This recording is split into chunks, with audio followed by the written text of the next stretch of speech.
Olá pessoal, sejam todos muito bem-vindos a essa segunda aula do módulo Introdução à Administração e Empreendedorismo.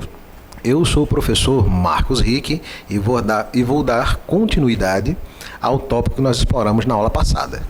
Considerações sobre os primórdios da civilização humana. É que as mudanças são cada vez mais rápidas e inesperadas, principalmente no campo do conhecimento e da explosão populacional.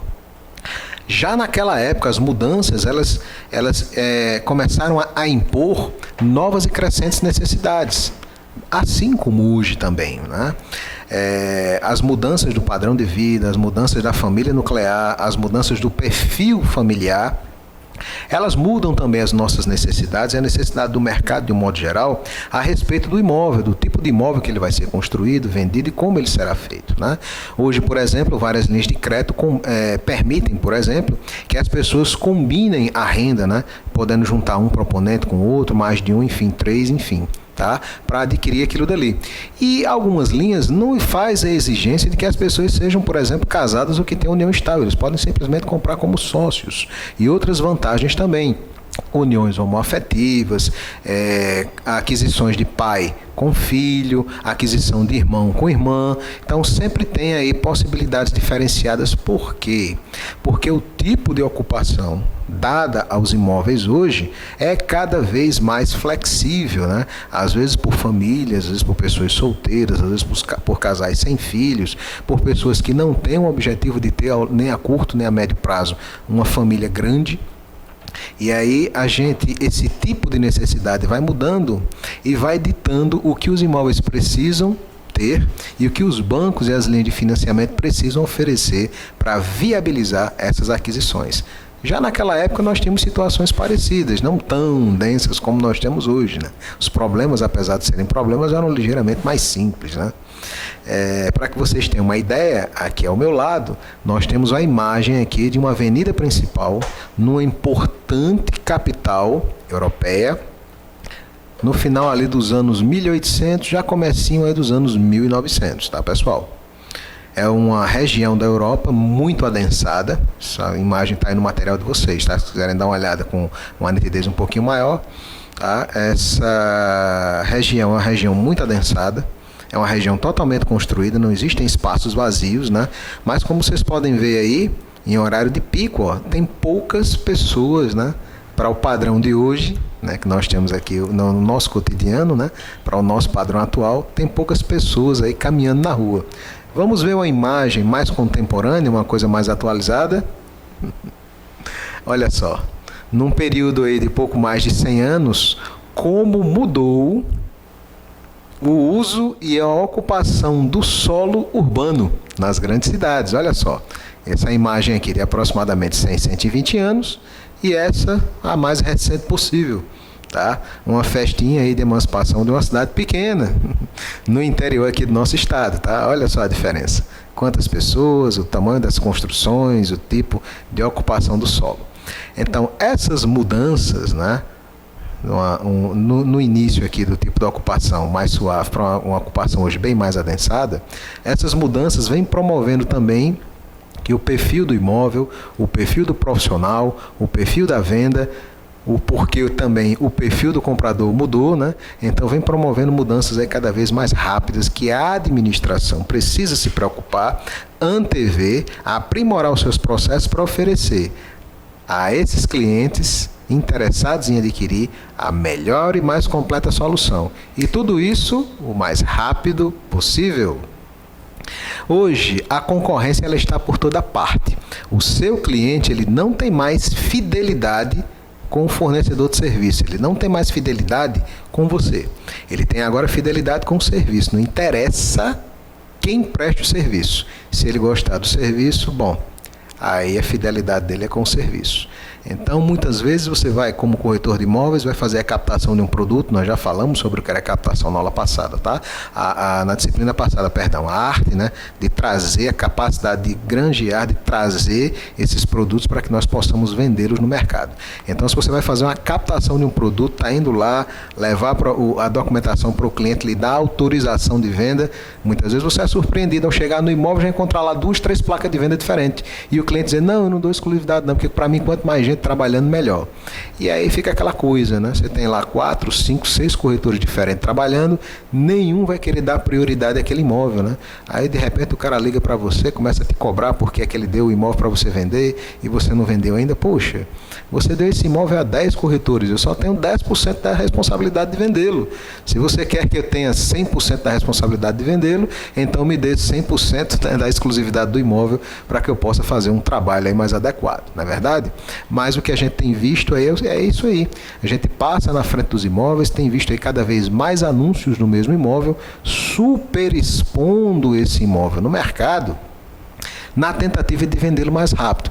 Mas isso nem sempre é o mais adequado, tá? Porque o serviço oferecido às vezes termina não tendo a mesma qualidade, porque já que o corretor não tem exclusividade, ele não consegue se dedicar plenamente àquele imóvel, né? Ele fica sempre correndo o risco de trabalhar e perder o trabalho que ele realizou porque um outro corretor vendeu antes dele. Importante, antes de iniciarmos com uma profundidade maior o estudo das teorias administrativas, faremos uma breve introdução a alguns aspectos relacionados à administração e à organização, sendo que mais adiante falaremos com mais profundidade sobre esses tópicos. Vamos começar? Conceitos. Gente, para conceituar a administração de uma maneira concisa, objetiva, didática, para a gente poder entender e caminhar mais adiante a partir disso, nós podemos resumir a administração na seguinte expressão, tá, gente? É o processo de conjugar recursos humanos, materiais, de tempo, de mercado, enfim, tá? Mas seria o processo de conjugar recursos de forma tal que nós consigamos atingir os fins, que são os objetivos, desejados através de uma organização. Em resumo, é o processo de tomar decisões sobre como vamos usar os nossos recursos para atingir os nossos objetivos. Ok? Espero que tenha ficado claro aí para você, bem didático. Segundo Maximiano, um importante autor e teórico da administração no nosso país, podemos definir, tá, a organização como sendo uma combinação de esforços individuais que tem por finalidade realizar um propósito coletivo ou propósitos coletivos. Vamos pensar de novo, tá? Segundo Maximiano, é a combinação de esforços individuais onde eu realizo o meu trabalho, se você trabalha comigo, realiza o seu trabalho, os outros entes que trabalham conosco realizam o trabalho deles com o intuito, tá, de realizar um propósito coletivo. Dentro da imobiliária, o propósito coletivo seria o quê? A venda, né? Mas dificilmente você consegue fechar uma venda sozinho. Vai ter alguém que faça a captação, vai ter alguém que te ajude a bater o contrato, alguém que aprove a carta de crédito, alguém que faça a divulgação do imóvel, né? Alguém que faça a veiculação dessas informações em mídias diferentes, para que você, enquanto corretor, fique livre para negociar o imóvel, para levantar a clientela e fazer a coisa acontecer. Mas se você é um corretor que trabalha sozinho, bom, então a quantidade de obrigações e de trabalhos que você vai ter que realizar são bem maiores. Daí a sua performance, o resultado final pode ficar um pouco menor do que o resultado de um corretor que trabalha assistido, né, por uma imobiliária que recebe todos esses recursos, que recebe todas essas vantagens. Por isso que muitos corretores, ao invés de trabalharem sozinhos, preferem trabalhar agregados ao imobiliário, porque eles têm uma performance muito maior, porque eles conseguem ter uma coisa chamada foco. Conceito de organização, de uma maneira mais didática, para a gente entender aqui um pouquinho melhor, para ilustrar um pouquinho melhor aquilo que foi falado, tá? Nós temos dentro de uma organização recursos, tá? Humanos, materiais, financeiros e de tempo, que através de processos, tá, de transformação e de divisão do trabalho, são transformados ao final disso aí tudo, tá, em produtos e serviços que são o objetivo da organização. No imobiliária, quais seriam os principais recursos? Bem, para que a imobiliária venda, ela tem que ter produto para vender. Para que ela alugue, ela tem que ter produto para alugar. Tá? Então, assim, se a finalidade dela é essa, ela tem que ter esses produtos em estoque para serem alugados ou vendidos, para serem comercializados. Tá? As pessoas precisam ser treinadas, precisam conhecer que produto é esse e qual a finalidade que esse produto terá. é necessário que haja material para bater contrato, material para transmitir informação, material para veicular propaganda, enfim, é necessário que tenhamos dinheiro, lógico, para fazer toda essa máquina, toda essa quantidade de recursos, né, se movimentar e se modificar e se transformar no resultado final que é a venda. É preciso que isso aconteça dentro de um espaço, isso não deve acontecer em qualquer local, não deve acontecer na rua, não deve acontecer fora de uma estrutura adequada para isso. Se você é um corretor autônomo e não tem condições de ter um escritório ainda, vale a pena procurar esses escritórios virtuais, esses coworks aí, onde você paga uma quantidade muito acessível e passa a ter direito a escritório, com internet, com recepcionistas, tantas horas por mês, tá? Sei lá, aluga pacote de 20 horas, 30 horas, 50 horas, e aí fica por 20% ou menos do que seria o aluguel de uma sala o mês inteiro. E aí você tem total liberdade para ter foco em captar cliente, tá? E aí você vai fazendo as suas parcerias aí com correspondente bancário, com construtores, com bancos, e vai dinamizando aí o seu trabalho. Se você quer trabalhar nesse mercado sozinho, tá? Se você prefere trabalhar numa imobiliária, né? Agregado a uma imobiliária, você já vai encontrar essa estrutura quase toda pronta, tá? Mas o importante é a organização, tá? É o espaço onde nós transformamos os recursos através de um processo de transformação e divisão do trabalho em objetivos finais que são os produtos e os serviços, né? Que é o que o cliente espera da gente. A venda fechada, a locação fechada, a troca fechada, ou seja, o atendimento àquela necessidade que ele nos procurou para satisfazer, ok? Dessa forma, os objetivos e os recursos são as palavras-chave na definição de administração e também de organização. Uma organização é um sistema de recursos que procura realizar algum objetivo ou mais de um objetivo. Tá?